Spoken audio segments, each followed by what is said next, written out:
Oke teman-teman, balik lagi bersama gua Umay di membuat channel.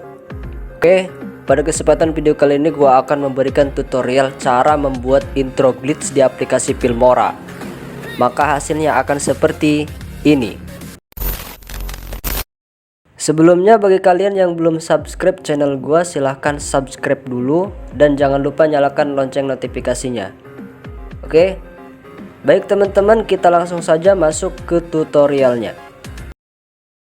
Pertama kalian buka dulu Filmoranya, terus pilih title, cari